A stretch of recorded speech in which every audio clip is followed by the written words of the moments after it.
আল্লাহর দরবারে যে এই যে মন খুলে আলহামদুলিল্লাহ এতদিন বলতে পারতাম, এমনকি আল্লাহু আকবার এই শব্দটা বলতে গিয়ে এদেশের জালেম ছাড়া তারা তো আছেই, সংখ্যালঘু যাদেরকে আমরা বলি হিন্দু সম্প্রদায়ের কেউ কেউ দায়িত্বে ছিল রাষ্ট্রের, বিপ্লব কুমার সরকার পুলিশের যুগ্ম কমিশনার এই লোকটা ঘোষণা দিয়েছিল ওই দিন সকালবেলা, আপনারা দেখেছেন যে লিল্লাহে তাকবীর বা নারায়ে তাকবীর আল্লাহু আকবার এই শব্দ যারা উচ্চারণ করে এটা রাজাকারদের স্লোগান।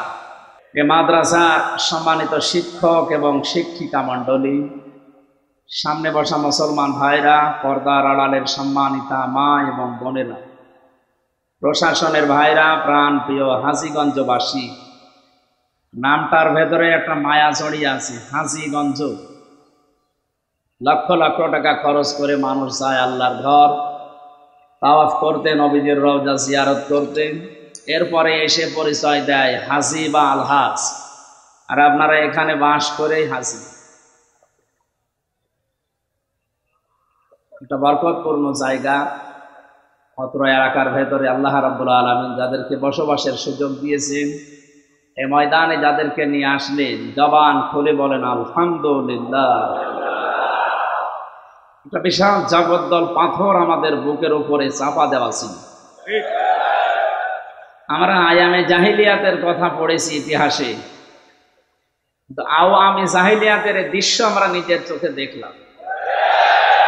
ইতিহাস থেকে পড়েছিলাম ওই জামানায় কোনো মানুষ বাড়ি থেকে বের হয়ে গেলে তার বাড়ির লোকজন নিশ্চিন্তায় থাকতো যে যাই হোক অন্তত আমার বাবা, আমার ছেলে, আমার ভাই আবার ফেরত আসবে।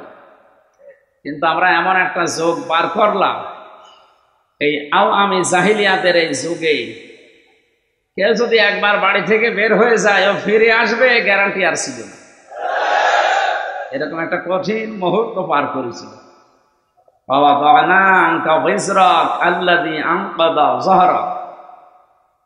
আমি আপনার পিঠ থেকে কি বোঝা সরিয়ে দেয়নি, যে বোঝা আপনাকে বাঁকা করে রেখেছিল, ওটা ছিল আয়ামে জাহিলিয়াতের বোঝা, আর আমাদের পিঠকে বাঁকা করে রেখেছিল আওয়ামে জাহিলিয়াতের বিশাল একটা বোঝা।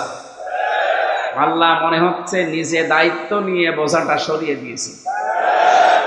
হাত্তা ইদা ফারিহু বিমা উতু আখাযনাহুম বাগতাতান ফাইযা হুম মুবলিসুন। আল্লাহ তাআলা বলেন, ওরা যখন আমার দানকৃত বিষয় পেয়ে আনন্দে আত্মহারা হয়েছিল, আকস্মিক ভাবে আমি আল্লাহ নিজে তাদেরকে ধরলাম। আখাযনাহুম, এখানে ফাইল সরাসরি আল্লাহ নিজে, এখানে কর্তা আল্লাহ নিজে। আল্লাহ বলেন আমি নিজে তাদেরকে ধরেছি আকস্মিক ভাবে, হঠাৎ করে। ফাইদা হুম মুবলিসুন, তারা নিরাশ হয়ে পড়ল।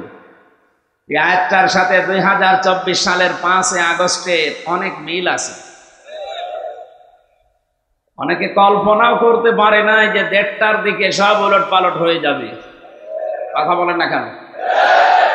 আমি তো কুষ্টিয়ার 6 রাস্তার মোড়ে আমার সামনে 16 জন মারা গেল একেবারে কয়েক ঘন্টার ভেতরে। তখন বাজে 3:30, তখনও গুলি চলছে। চিন্তাও করি না, যে সংবাদ তো শুনি নাই, ওখানে তো যে অবস্থায় ছিলাম বাড়িতে যাব কি করি। এই দৃশ্যগুলো দেখে মনে হচ্ছিল মনে হয় সূর্য আর উঠবে না। কিন্তু বিকাল 5টার দিকে ম্যাডামে কল দিয়ে বলছে উনি চলে গেছে। শুকরিয়া আদায় করলাম ওই রাজপথে নামাজ আদায় করার পর। আল্লাহর দরবারে যে এই যে মন খুলে আলহামদুলিল্লাহ এতদিন বলতে পারতাম, এমনকি আল্লাহু আকবার এই শব্দটা বলতে গিয়ে এদেশের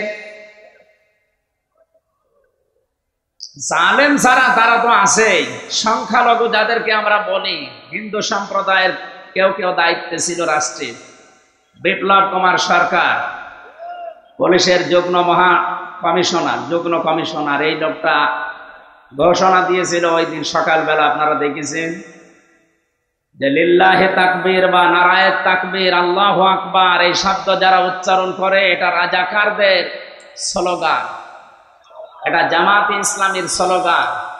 কিচ্ছু বলতে পারে না ওই দিন সকালে আমরা। কত বড় নিকৃষ্ট কথা এই লোকটা চাপিয়েছে। এটাকে জামাত ইসলামী বাংলাদেশের স্লোগান বলেন।